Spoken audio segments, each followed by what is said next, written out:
Bonjour à tous, c'est Anthony. On se retrouve aujourd'hui pour une nouvelle vidéo sur la chaîne. Aujourd'hui, je vais vous montrer comment monter son PC gamer en 2023. J'ai récemment monté un PC gamer pour un ami et je me suis dit pourquoi pas faire un tuto comment monter son PC en 2023. Je vais vous montrer les outils que je conseille pour monter son PC, les accessoires aussi que je conseille. Et restez bien jusqu'à la fin, je vous ai réservé un petit moment cinématique du PC que j'ai monté. Pensez comme d'habitude à vous abonner si ce n'est pas déjà fait, à mettre le pouce bleu en bas de la vidéo pour me soutenir et aider au référencement de cette vidéo, et d'activer la cloche des notifications pour ne pas rater les prochaines vidéos sur la chaîne.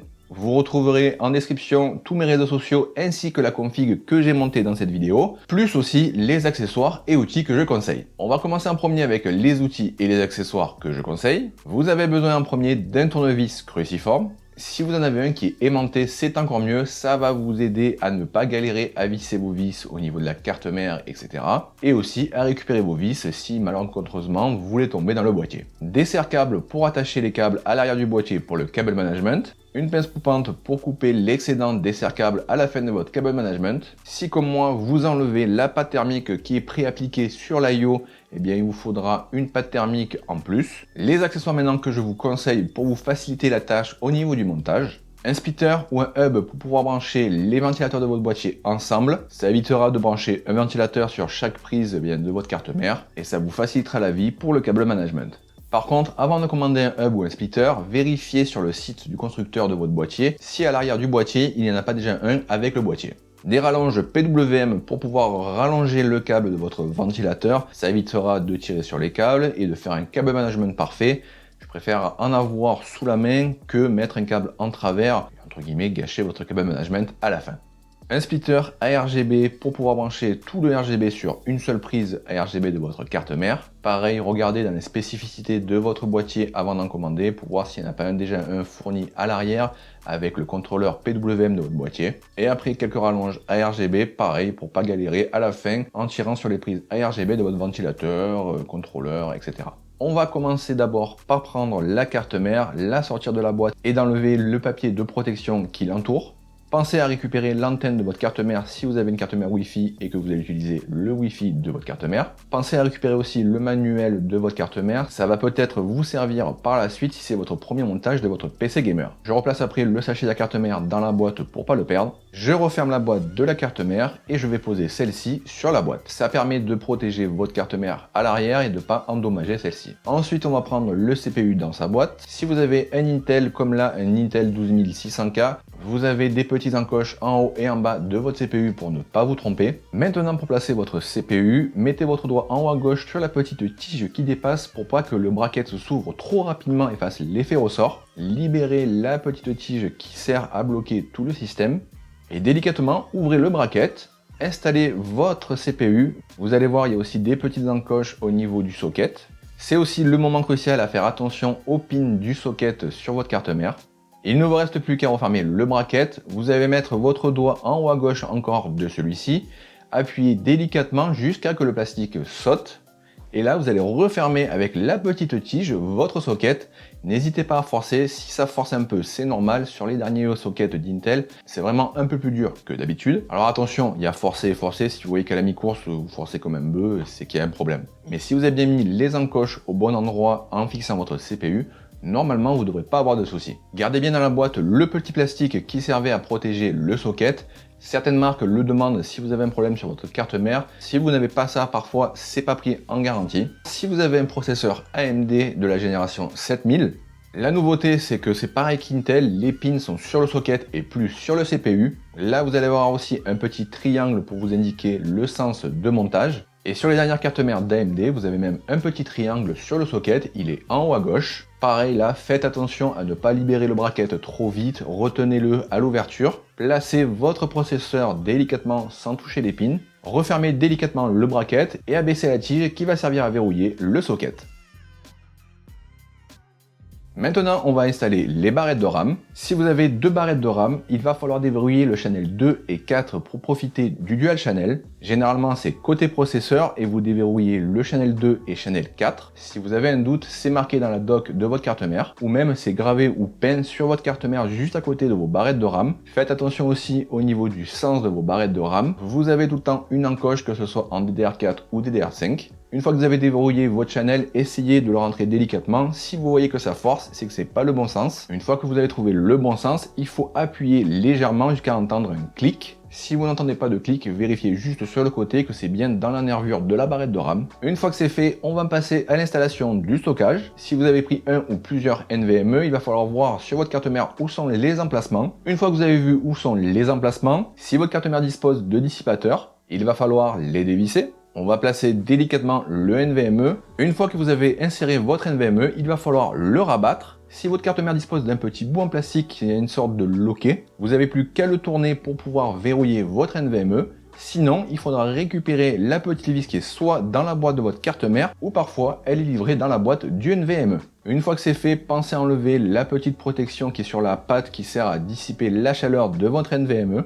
Certains enlèvent l'étiquette du NVMe, mais sachez que différentes marques ne prennent pas en garantie si vous enlevez l'étiquette de celui-ci. Vous n'avez plus qu'à replacer le dissipateur et le visser. Par la suite, je récupère la boîte soit de mon ventirad ou soit de mon IO ici présent. Je vais récupérer les fixations qui vont me servir à fixer soit l'IO, soit le ventirad. Si vous avez un doute sur les fixations à prendre, vous avez aussi le manuel dans la boîte de votre IO ou de votre ventirad. Là, par exemple, je récupère la plaque qui va servir à mon IO. Je vais la coller à l'arrière de ma carte mère dans le bon sens et je mets les petites entretoises qui vont me servir plus tard. Prochaine étape maintenant, je vais m'occuper du boîtier. Je vais enlever les vitres et le panneau arrière. Je vais aussi enlever tout ce qui ne va pas me servir ou qui va me gêner pendant le montage. Si votre boîtier ne dispose pas de ventilateur déjà installé, je vais donc installer les ventilateurs qui vont servir à amener le flux d'air. Je vais aussi récupérer un petit sachet de vis qui est généralement livré avec le boîtier, car dans ce petit sachet, généralement, vous retrouvez les vis qui vont servir à fixer votre carte mère. On va donc installer la carte mère. On va prendre notre carte mère, on va la pencher du côté de l'IO Shield pour la faire glisser délicatement. Pensez à ne pas racler votre carte mère en l'installant, sinon vous pouvez endommager les picots qui sont à l'arrière de votre carte mère. Et on va ensuite prendre les vis pour fixer votre carte mère. Généralement, vous en avez 9, 3 en bas, 3 au milieu et 3 en haut si vous avez une carte mère de type ATX. Et une fois que c'est fait, si vous avez comme moi pendant ce montage des rallonges de câbles, je les installe avant de passer à la suite. On va retourner maintenant le boîtier et on va faire passer les différents câbles qui vont servir à être branchés sur la carte mère. Au niveau des câbles, on va faire passer le front panel à gauche de votre boîtier. On va faire passer l'USB 3, c'est un câble avec un embout bleu généralement. On va le faire passer au milieu du boîtier vers le 24 pins. Si votre boîtier dispose d'un type C, on fait là aussi passer le câble avec l'USB 3. On fait passer ensuite l'HD audio en bas à droite du boîtier. Pour brancher l'HD audio, vous ne pouvez pas vous tromper, vous avez un tout petit détrompeur sur la prise. Pour la prise de type C, ne vous trompez pas, vous avez un sens, regardez bien le sens de votre connectique. Pareil pour la prise USB, vous avez un petit détrompeur, vous ne pouvez pas vous tromper. On va passer maintenant au branchement du front panel.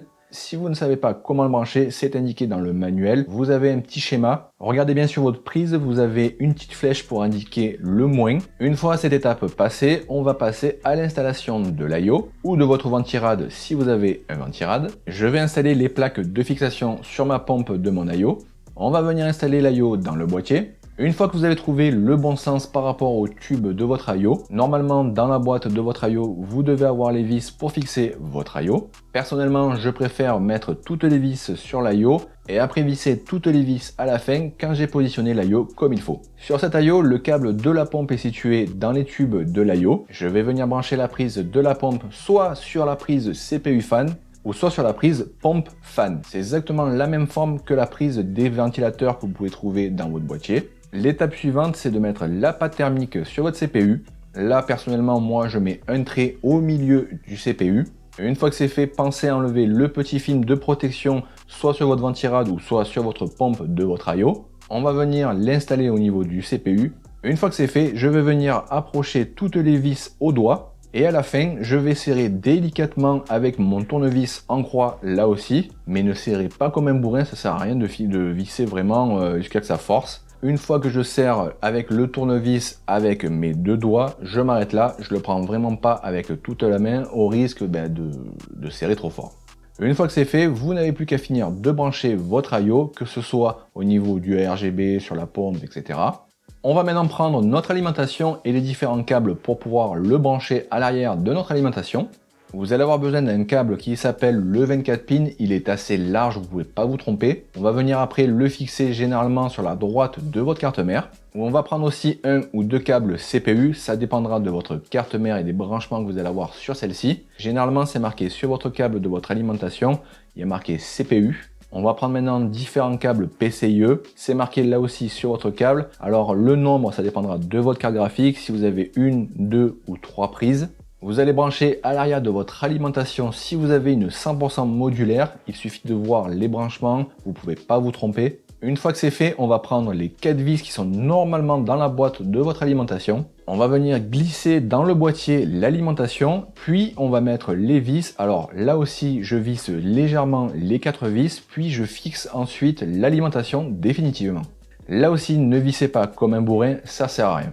Une fois que c'est fait, vous n'avez plus qu'à passer les câbles au niveau de votre boîtier pour les brancher sur votre carte mère. Ou comme moi, si vous avez passé auparavant vos rallonges de câbles, vous n'avez plus qu'à les connecter à l'arrière de votre boîtier. Maintenant, il y a deux écoles, soit vous faites tout le câble management à la fin, ou soit comme moi, je le fais au fur et à mesure pour m'avancer. Car là, on a pratiquement fini. Je passe bien sûr les câbles pour la carte graphique en bas de mon boîtier. Et je fixe pratiquement définitivement tous mes câbles. Je vais prendre ma carte graphique, pensez à enlever la petite protection au niveau de la prise qui va aller au niveau de la carte mère sur votre carte graphique. C'est une petite protection en plastique. Je vais venir maintenant présenter ma carte graphique au niveau de la carte mère pour pouvoir savoir quel petit slot en fer qui est sur le côté de votre boîtier je vais devoir enlever pour pouvoir après visser la carte graphique. Une fois que vous avez vu lesquels enlever, il suffit juste de dévisser les vis sur le côté. Une fois que c'est fait, on va venir déverrouiller le petit port PCIe qui est sur votre carte mère. Donc on va venir enclencher sa carte graphique, on va venir la présenter au niveau du port, vérifiez bien qu'elle ne soit pas en travers ou qu'elle soit pas trop décalée. Et une fois que vous avez présenté votre carte graphique, vous n'avez plus qu'à l'enclencher en forçant légèrement. Vous allez entendre un petit clac comme sur les barres de RAM. Ça veut dire que le petit loquet s'est enclenché sur votre carte graphique. Et maintenant, on va finir de fixer la carte graphique en utilisant les vis qu'on a utilisées auparavant pour enlever les petits slots.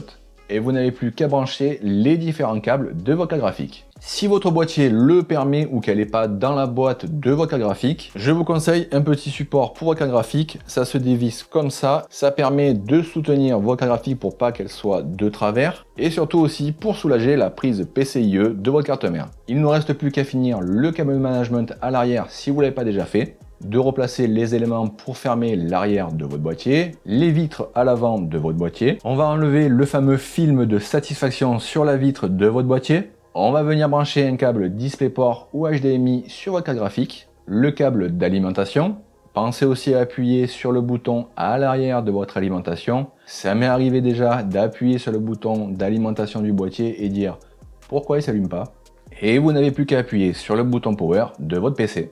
Voilà, j'espère que ce tuto montage PC 2023 vous aura plu. Si ça vous dit que je vous montre les prochaines étapes après avoir monté votre PC gamer, que ce soit l'installation de Windows, des différents drivers, que ce soit pour votre carte mère, votre carte graphique, etc., n'hésitez pas à me le dire en commentaire. Si vous voulez un composant dans ce build, tous les liens sont en description. Vous retrouverez aussi en description tous les accessoires et outils que je conseille pour monter votre PC gamer. N'oubliez pas aussi le pouce bleu en bas de la vidéo pour soutenir la chaîne et aussi aider au référencement. À vous abonner si ce n'est pas déjà fait et d'activer la cloche pour les nouvelles vidéos sur la chaîne. Si vous voulez voir d'autres tests sur la chaîne ou montage, je vous les mets dans le petit i en haut à gauche. Je vous laisse sur un petit moment cinématique de ce PC gamer. Je vous dis à la prochaine pour une nouvelle vidéo sur la chaîne.